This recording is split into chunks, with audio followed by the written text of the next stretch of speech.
Suheldev Bharatiya Samaj party के राष्ट्रीय अध्यक्ष ओम प्रकाश राजभर अपने बेबाक अंदाज के लिए आजकल राजनीतिक गलियारों में मशहूर है।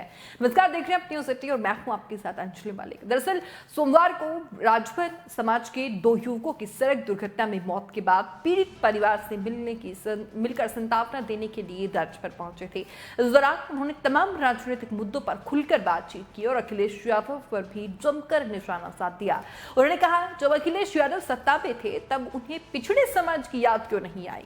अखिलेश यादव द्वारा गायत्री प्रजापति पर दिए गए बयान पर भी वो कहते हुए नजर आए हैं कि जब सत्ता में थे तब उन्हें अति पिछड़े और पिछड़े की कभी याद नहीं आई और जब पिछड़ा साथ छोड़ दिया है तो अब दगे हुए कारतूस को बटोर रहे हैं जो लंबे समय से जेल में हो और किसी खास के दुख सुख में शामिल ना हो।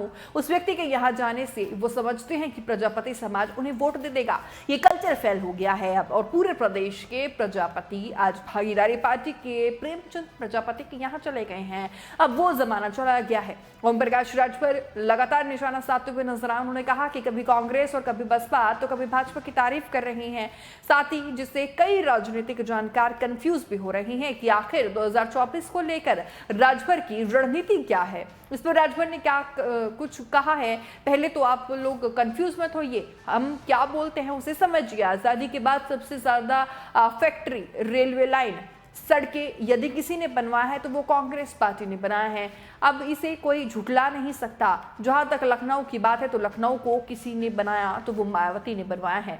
कांग्रेस अपराधियों को टिकट नहीं देती है और बसपा अपराधियों को टिकट देती है। इस पर ओम प्रकाश राजभर ने कहा कि पहले कांग्रेस पार्टी के नेता अपराधी पालते थे, गरीबों की वोट लूटने की कोशिश करते थे और जब से सपा बसपा भाजपा आई है तब से अपराधियों को टिकट मिलने लगा है और जब अपराधी खुद देख लिए कि जब हम वोट लूट कर नेता बनते हैं तो हम वोट लूट करके नेता खुद क्यों नहीं बन जाए। ओम प्रकाश राजभर ने प्रयागराज की घटना पर भी निशाना साधा और कहा है कि अपराधियों को संरक्षण राजनीतिक पार्टियां दे रही हैं। उदाहरण के तौर पर विकास दुबे, यदि घटना नहीं हुई होती तो विकास दुबे के खिलाफ कार्रवाई होती।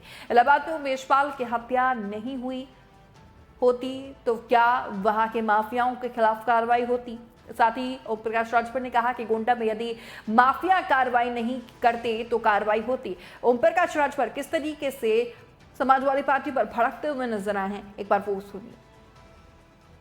जमाना गया। ओम प्रकाश जी, देखा जाए तो आप कभी कांग्रेस की तारीफ कर रहे हैं, कभी भाजपा की तारीफ कर रहे हैं। 2024 को लेकर आप कितने कंफ्यूज क्यों दिख रहे हैं? नहीं, देखिए, पहले तो आप लोग कंफ्यूज मत होइए। हम क्या बोलते हैं उसको समझिए। आज़ादी के बाद देश में सबसे ज़्यादा factory, railway station, rail line, सड़कें देश में अगर किसी ने बनाया तो कांग्रेस पार्टी ने बनाया। अब इसको कोई झुठला दे। आप 10-90 पर खड़ा होइए। लखनऊ को नवाबों की नगरी बनाया तो मायावती जी ने बनाया, उसको भी झुठला दीजिए। अच्छा, देखा जाए तो आप ये भी कह रहे हैं कि कांग्रेस पार्टी अपराधियों को टिकट नहीं देती है जबकि बसपा अपराधियों को टिकट देती है, क्या कहेंगे आप? नहीं, मेरा कहने का तात्पर्य आप समझिए। मैंने ये कहा कि कांग्रेस पार्टी एक ऐसी पार्टी थी कि उनके नेता अपराधी पालते थे गरीबों के वोट लूटने के लिए।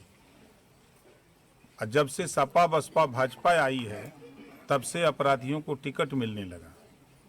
अब अपराधी खुद जब देख ले कि हम वोट लूट के नेता बनाते हैं तो क्यों ना हम खुद वोट लूट करके हम क्यों ना नेता बन जाएं। अच्छा ओम प्रकाश जी, देखा जाए तो आप जिसको आप छोटा भाई कहते हैं संजय निषाद जी को, वो आपकी पार्टी में घुसपैठी कर रहे हैं, सेधमारी भी कर रहे हैं, क्या कहेंगे? जब परिवार बढ़ता है तो उसमें निश्चित है कि दो लोग इधर उधर होते रहते हैं। और मजे की बात आप उन्हीं से पूछिएगा। 2016 में निषाद जी ने उन दोनों को इतना ही नहीं, ओम प्रकाश राजभर बुलडोजर को लेकर भी राजभर ने कहा है कि प्रदेश में जो भी सरकार बनती है वो अपने नाम से जानी जाती है। उसी तरीके से ये सरकार बुलडोजर की सरकार बन चुकी है। पिछली सरकार को लोग गुंडों की सरकार कहा करते थे।